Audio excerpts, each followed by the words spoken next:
बिस्मिल्लाहिर्रहमानिर्रहीम। कंटिन्यू करते हैं अपने टॉपिक को students.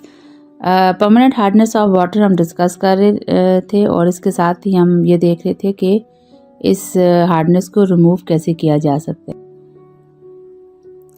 Okay, type of the hardness हमने दो डिस्कस की हैं कि टेम्परेरी हार्डनेस होती है और परमानेंट हार्डनेस होती है।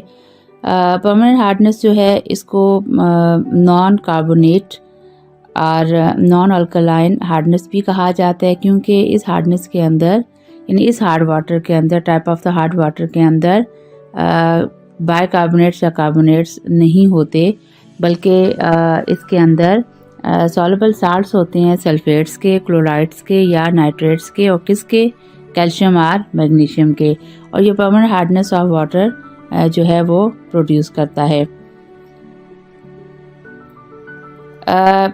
परमानेंट हार्डनेस जो है ये बेसिकली हमारे पास आप इक्वेशन से भी देख सकते हैं। ये या तो कैल्शियम जो है वो उसके क्लोराइड साल्ट्स होंगे जो वाटर के अंदर कैल्शियम आयन और क्लोराइड आयन की फॉर्म में पाए जाते हैं, या ये मैग्नीशियम क्लोराइड होंगे जो मैग्नीशियम आयन और क्लोराइड आयन की फॉर्म में होंगे, या ये कैल्शियम सल्फेट या मैग्नीशियम सल्फेट की फॉर्म में होंगे जो कि वाटर के अंदर डिज़ोल्व टू आयंस की फॉर्म में, एक कैटायन है कैल्शियम आयन और मैग्नीशियम आयन और सल्फेट आयन की सूरत में पाए जाएंगे। कहने का मकसद ये है कि परमानेंट हार्ड वाटर जो होता है उसमें हार्डनेस इन फोर में से किसी एक साल्ट की प्रेजेंस की वजह से होगी, और वो साल्ट किसका होगा, कैल्शियम या मैग्नीशियम का क्लोराइड साल्ट होगा या कैल्शियम मैग्नीशियम का सल्फेट साल्ट होगा। ये हार्डनेस जो होती है इसमें ये आयन जो है वाटर के अंदर सॉल्युबल फॉर्म में एग्जिस्ट करते हैं। अब हम इसके मेथड, रिमूवल के मेथड की तरफ जाते हैं। फर्स्ट मेथड जो अप्लाई किया जाता है उसको वॉशिंग सोडा मेथड कहा जाता है।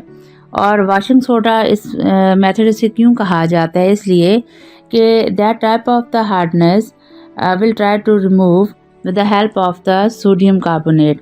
सोडियम कार्बोनेट जो है इसका केमिकल फार्मूला Na2CO3 है, और ये सोडियम कार्बोनेट जो है इसको वॉशिंग सोडा भी कहा जाता है।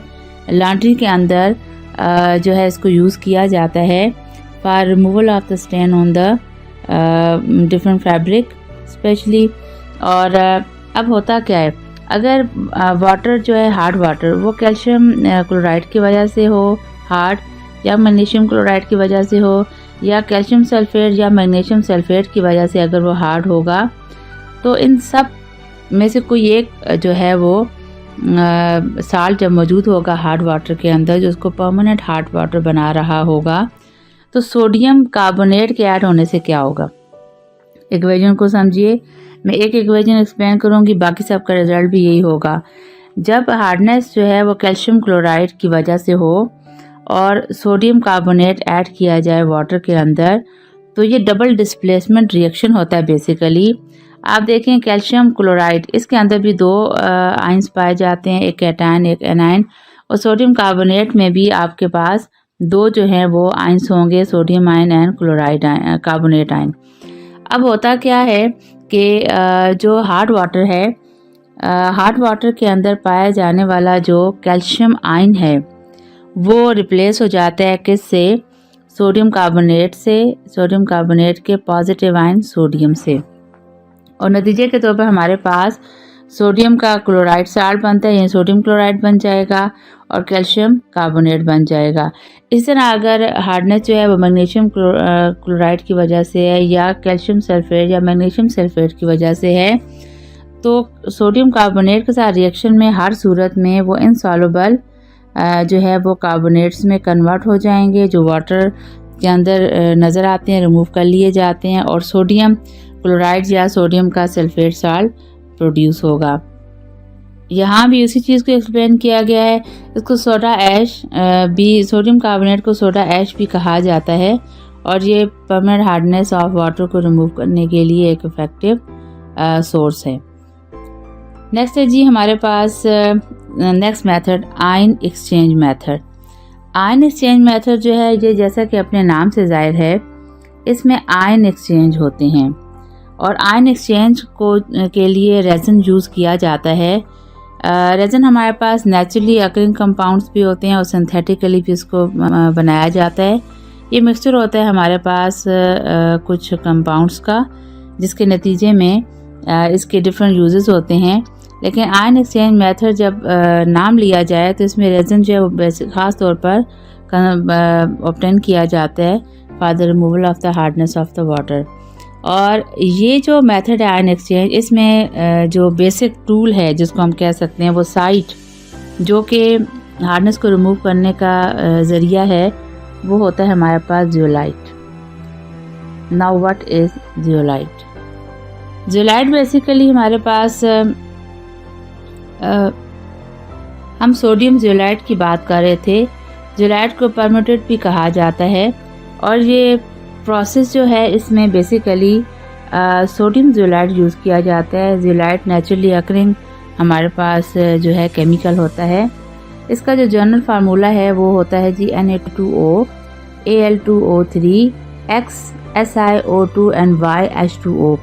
यहाँ पे X जो है वो number of the atoms molecule के लिए यूज़ किया जाता है। ये 2 से 10 मालिक्यूल सैंड के हो सकते हैं। SiO2 सिलिकॉन डाइऑक्साइड है, ये सैंड का जनरल फार्मूला है। Y stands for number of the water molecule, ये 2 से 6 हो सकते हैं, ठीक है। इसको हाइड्रेटेड सोडियम एल्यूमिनो सिलिकेट भी कहा जाता है और रिप्रेजेंटेड इसको किया जाता है Na2Z, where ZRZ stands for the zeolite. अब प्रिंसिपल क्या है, यानी कि इस असूल के तहत जियोलाइट जो है वो काम करता है। इसके लिए हम केमिकल इक्वेशन से इसको समझें तो ज़्यादा बेहतर होगा। अब यहाँ एक हार्ड वाटर को शो किया गया है, परमानेंट हार्ड वाटर को शो किया गया है। उसके अंदर जो हार्डनेस है वो कैल्शियम क्लोराइड की वजह से है, ठीक है, या वो कैल्शियम सल्फेट की वजह से हार्डनेस है। इवन टेम्परेरी हार्डनेस के लिए भी इसको यूज़ किया जा सकता है, या वो जो है वो मैग्नीशियम सल्फेट या मैग्नीशियम क्लोराइड या मैग्नीशियम बाई कार्बोनेट की वजह से है। मीन टू से इसको बेसिकली परमानेंट हार्डनेस के रिमूवल के लिए यूज़ किया जाता है सोडियम जियोलाइट को, but generally it can be use for the removal of the temporary hardness of the water.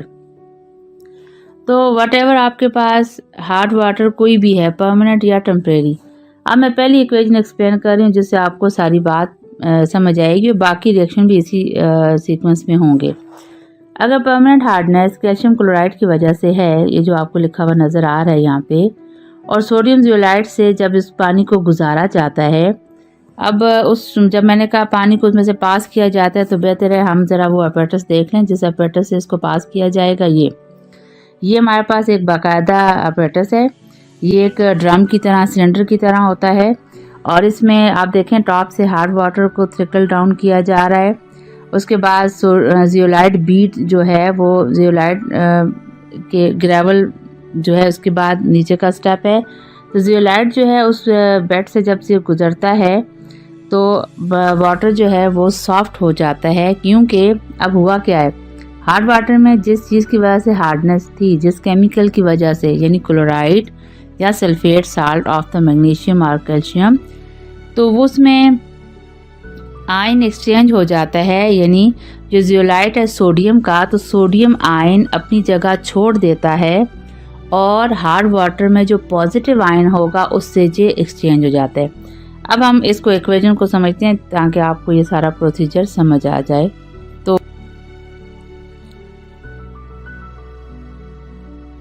जी यहाँ हम देख सकते हैं अगर वाटर जो है उसकी हार्डनेस कैल्शियम क्लोराइड की वजह से है, ठीक है, तो सोडियम जियोलाइट से जब उसे पास किया जाएगा तो सोडियम जियोलाइट में सोडियम जो है वो पॉजिटिव आयन है और हार्डनेस जो थी हमारे पास वो कैल्शियम क्लोराइड की वजह से है, तो कैल्शियम आयन यहाँ पे पॉजिटिव है।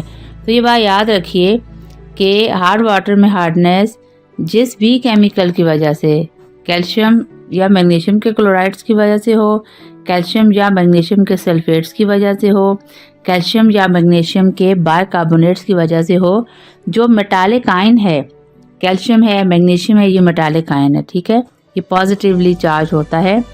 तो सोडियम जियोलाइट से जब ये पास होगा तो आयन एक्सचेंज मेथड होता है। सोडियम आयन किसकी जगह चला जाएगा, किससे एक्सचेंज हो जाएगा, कैल्शियम क्लोराइड के अंदर कैल्शियम आयन से, ठीक है। और आपका जो जियोलाइट है वो कन्वर्ट हो जाएगा सोडियम जियोलाइट से कैल्शियम जियोलाइट, ठीक है।